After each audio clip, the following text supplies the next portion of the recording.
کتونکو ستاسو سره یو اهم خبر شیر کوو چې په شګۍ مینګوره علاقه ده شنه کړه پکې د ماشومانو په جنګ کې لویو رادنګلي دي او په نتیجه کې ستر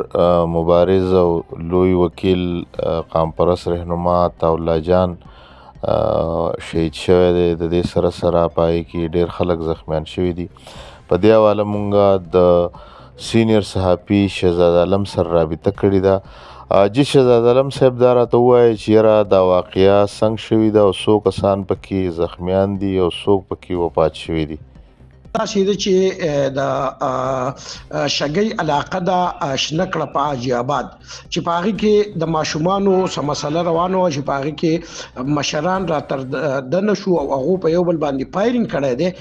داغه په نتیجه کې د وسه پوری چې کوم اطلاعات دي په هغه کې عطاالله جان اډوکیټ چې هغه د سوات نامي ګرامي اډوکیټ او یو نېشنلیست رهنما هغه پکې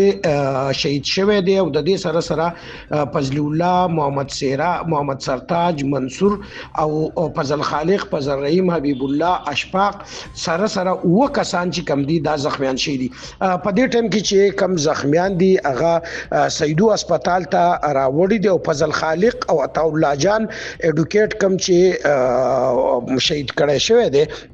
هغه په دې ټیم کې په ایمرجنسي کې په اپریشن تھیټر کې پراته دي او چې کوم اطلاع ده نو په دې کې درې کسان نور هم سیریس دي ډیر زیات تشویشناک حالت کې دي. زما چې خبري وشوي د ډي پی او سوات محمد عمر خان سره نو د هغه د وینا مطابق د واقعي چې کوم راپېښه شوې د سیدو پولیس سټیشن دا او پولیسو چې کوم دی په دې کې انکوایري شروع کړې ده په سیدو هسپتال کې او په شنکړه په چې شګۍ کوم علاقه ده الته په ګڼ شمیر تعداد سره پولیس ولاړ دي او هغوی معلومات کوي چې دا واقعه څنګه را پیښه شوه او دا ولې د سیراله پیښه وشوه. د دې سره په دې ټیم کې په سیدو هسپتال کې چې کم دی په ګڼ شمیر تعداد سره د دوانو فریقین چې کم حمایتیان دي هغه هم موجود دي. خو اولنۍ اطلاعات چې کم دي نو عطاالله جان اډوکیټ په دې کې وجلې شوی دی شهید کړی شوی دی او نور درې کسان چې کم دي دا غوي حالات هم تشویشناک دي.